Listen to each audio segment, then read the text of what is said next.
Very good morning to all of you. Today my topic is object-oriented programming and methodology. Subject है and unit भी वही है introduction of object-oriented thinking and object-oriented programming.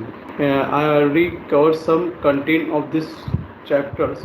First contain the contain introduction to object-oriented thinking, object-oriented programming, comparison with procedure programming, features of object-oriented paradigms, merit and demerit of object-oriented methodology, object models, limits of object-oriented programming, and input-output processing. So in this lecture, I will cover the small topic features of object oriented paradigm मतलब चार features बताए इन्हें abstract encapsulation polymorphism and inheritance ये चार features हैं जो इसको हम कवर करेंगे इस वीडियो में या फिर नेक्स्ट वीडियो में कवर करेंगे। चलिए ऑब्जेक्ट ओरिएंटेड प्रोग्रामिंग फीचर्स कौन कौन से object oriented programming features abstraction से इनहेरिटेंस से इनकैप्सुलेशन एंड पॉलीमॉर्फिज्म से। These four features are the main OOPS concept that you must learn to understand the object-oriented programming. ठीक है, तो फर्स्ट है एब्स्ट्रैक्शन। एब्स्ट्रैक्शन इज क्या is the concept of exposing करना only the required essential characteristics को and behaviour को with respect to context. Abstraction क्या है? एक ओप्स का एक बहुत ही इंपॉर्टेंट फीचर्स है जिसका मेन पर्पस क्या होता है? हाइड करना इंफॉर्मेशंस को। अब यहाँ पे जो भी इंफॉर्मेशन हाइड होगी वो विथ रिस्पेक्ट टू कंटेक्स्ट होगी, विथ रिस्पेक्ट टू टॉपिक होगी। ठीक है, तो अब वो जो इन्फॉर्मेशन कौन सी टाइप की इन्फॉर्मेशन को हाइड करता है? जो रिक्वायर्ड इसेंशियल कैरेक्टरिस्टिक्स होती है वो, और जो उसके बिहेवियर होते हैं उसको क्या कर देता है? हाइड कर देता है। Hiding of data is known as the data abstraction. तो जो डेटा जो हाइड होता है उसे हम कहते हैं डेटा एब्स्ट्रैक्शन कहते हैं। और in object oriented programming language this is implement automatically while जब writing the code in the form of class and object। तो यहाँ मैं कह सकता हूँ कि जो ऑब्जेक्ट ओरिएंटेड प्रोग्रामिंग लैंग्वेज है जो ये इम्प्लीमेंट हुआ automatically while writing the code in the form of class and object। जब हम क्लास और ऑब्जेक्ट को क्या करते हैं? इम्प्लीमेंट करते हैं, तो ये जो एब्स्ट्रैक्शन का जो कॉन्सेप्ट है वो ऑटोमेटिकली क्या हो जाते हैं? वहाँ पे इम्प्लीमेंट हो जाते हैं। Abstraction is one of the feature of object oriented programming. Abstraction क्या एक बहुत ही इंपॉर्टेंट फीचर है ऑब्जेक्ट ओरिएंटेड प्रोग्रामिंग का। Very show only relevant details to the users and hide irrelevant detail. मतलब वहाँ पे ओनली शो क्या करता है? रिलेवेंट डिटेल को ही शो करता है यूजर की, और बाकी जो रिमेनिंग जो डिटेल्स है उसको हाइड कर देता है वहाँ पे। तो you can understand with this examples. तो यहाँ पे किसकी बात करें? एग्जाम्पल की जो बात कर रहे हैं तो यहाँ क्या लिखा है? When you send an email to someone you just click send and you get the success message. आपने क्या किया? जब आप ईमेल को क्या करते हैं? सेंड करते हैं जस्ट क्लिक करके and you get the success message. Success का मैसेज आ जाता है कि हाँ भैया आपका मेल सेंड हो गया है। तो व्हाट एक्चुअली हैपन व्हेन जब यू क्लिक सेंड, जब आप तो तब होता क्या है? जब आप क्लिक करते हैं, सेंड करते हैं जब मैसेज को, तो how data is transmitted. Main important data कैसे ट्रांसमिट होता है? Over a network to the recipient. मतलब जहाँ पर जो रिसीव करेगा वो जो नेटवर्क के थ्रू जो प्रोसेस होती है जो हिडन होती है फ्रॉम यू। मतलब जो एक पॉइंट से दूसरे पॉइंट पे जब हमारा इन्फॉर्मेशन जाती है तो वो जो बीच की जो प्रोसेस है वो टोटली क्या होगी? हिडन होगी। किससे? हमारे से। ठीक है ना? तो because it is irrelevant to you, जो कि क्या होता है वो आपके लिए क्या होती है? इरिलेवेंट होती है। मतलब वही इन्फॉर्मेशन आप जो इन्फॉर्मेशन जो रिलेवेंट इन्फॉर्मेशन भेज रहे हो one point two another point, but जो बीच की जो प्रोसेस है वो उसको आप वो जो चीज़ है उससे आपको कोई मतलब नहीं होता कि डेटा कैसे पहुँच रहा है one point two another point, और वो इसीलिए उसको क्या बोलते हैं यहाँ पे? इरिलेवेंट बोला गया है।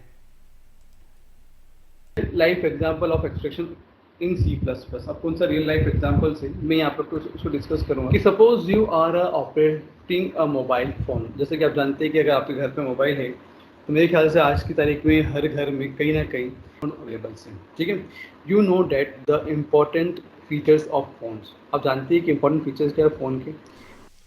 तो इंपॉर्टेंट फीचर्स कौन कौन से हैं उसमें? Memory card, SIM, battery life, design and built and power processors. तो ये जो इन्फॉर्मेशन है आपको जो सेल कर रहा है जो भी दुकानदार है वो आपको ये इन्फॉर्मेशन ज़रूर देगा, but while operating the phone you don't get into the operational detail of the phone such as how the CPU of the phone allocate memory for the various media on your phone or other interact architecture detail of the phone। इसके अलावा कुछ ऐसी जो important बात होती है कि phone mobile के अंदर जो कैसे वर्क करता है, मोबाइल कैसे वर्क करता है, तो वो जो इन्फॉर्मेशन है वो कोई भी दुकानदार या कोई भी शॉप वाला बताता नहीं है। जैसे फॉर एग्जांपल सीपीयू किस तरह से मेमोरी को अलोकेट करेगा अलग अलग मीडिया के लिए, ठीक है ना। जैसे फॉर एग्जांपल इमेज के लिए, वीडियो के लिए, या फिर दूसरे जो आप डॉक्यूमेंट्स का यूज़ कर रहे देख रहे हो उनके लिए किस तरह से वो अलोकेट कर रहा है, या फिर अलग अलग जो ऐप डाउनलोड कर रहे हो उसके लिए मीडिया, उसके लिए मेमोरी कैसे अलोकेट की जा रही है, ये इन्फॉर्मेशन आपको नहीं देता वो। साथ ही उसका जो आर्किटेक्चर है, डिटेल फ़ोन की जो आर्किटेक्चर है उसकी इन्फॉर्मेशन भी आपको नहीं देगा वो। All this detail are not visible to cell phone user. ये जितनी भी इंफॉर्मेशन है वो विजिबल नहीं होती है सेल फोन यूज़र के लिए फ्रॉम नॉन टेक्निकल बैकग्राउंड, ठीक है ना।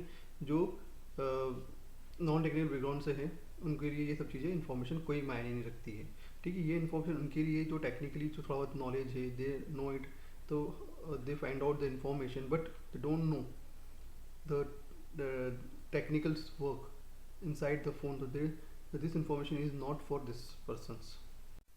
Example of abstraction in C++। अब ये एग्जांपल है सम का, जिसके अंदर हम क्या करेंगे, कुछ हेडर फाइल को इंक्लूड करेंगे और कुछ ऑपरेशंस को इंक्लूड करेंगे सम के। तो include iostream.h, include conny.h। iostream.h का यूज़ करते जो उसके दो इंपॉर्टेंट फंक्शन है, सी आउट टू सी इन, और conny.h का क्लियर स्क्रीन करना हो तो इसके लिए हम यूज़ करते हैं। अब हमने कहा जब हम सम की बात कर रहे हैं तो क्लास का लिखी है सम लिख दी। अब इसके अंदर दो ऑपरेशन मैंने यूज़ किए, एक तो प्राइवेट एंड पब्लिक। तो प्राइवेट के लिखा इंट ए बी सी, जैसे हमने प्राइवेट लिखा तो ये इन्फॉर्मेशन हिडन हो जाएगी data from the outside the world.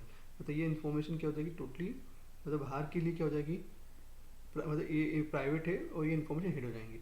और पब्लिक में क्या लिखा जाएगा, ऑपरेशंस जो कि आपको सिर्फ आउटपुट जनरेट कर रहा है, वो भी void add, clear screen, cout enter any two numbers, मतलब cin A B, C equal to A plus B operation है।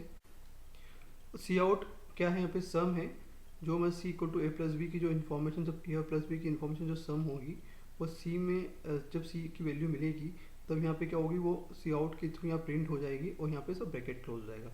ये तो सिर्फ क्लास के अंदर की इन्फॉर्मेशन थी जो हमने यहाँ पे क्लास के थ्रू बताई है। अब बात आती मेन की, वाइड मैन सम एस। सम क्या है, क्लास का नाम, और एस क्या है, ऑब्जेक्ट का नाम। जैसे हमने लास्ट टाइम भी देखा क्लास और ऑब्जेक्ट, मतलब ऑब्जेक्ट कैसे क्रिएट किया जाता है, थ्रू क्लास। तो सम एस, एस क्या है यहाँ पे, ऑब्जेक्ट है। अब एस ने क्या किया, जो भी क्लास के अंदर की जो इन्फॉर्मेशन थी उसको एक्सेस किया। तो यहाँ पे सिर्फ एक ही इन्फॉर्मेशन को एक्सेस कर सकते थे ऊपर से, वो थी पब्लिक में, जो पब्लिक की इन्फॉर्मेशन उसको एक्सेस कर सकते थे। तो यहाँ पब्लिक क्या, फंक्शन का नाम है एड, तो इसको हम एक्सेस कर सकते हैं। तो ऑब्जेक्ट ने क्या किया, इसको एक्सेस कर लिया, तो एस डॉट एड, क्लियर है। और उसके बाद लिखा get C H and bracket close. तो जो भी इन्फॉर्मेशन थी, जो भी हमने यहाँ पे वैल्यू देंगे, तो यहाँ जैसे आउटपुट क्या आया, इंटर एनी टू नंबर्स लिखा है, उसमें हमने दो वैल्यू पुटअप की, 4 और 5। तो 4 और 5 जब ऑपरेशंस में आई तो उसने कहा C equal to A plus B में फॉर्मूले के हिसाब से देखा जाए तो 4 + 5 कितना होता है, 9।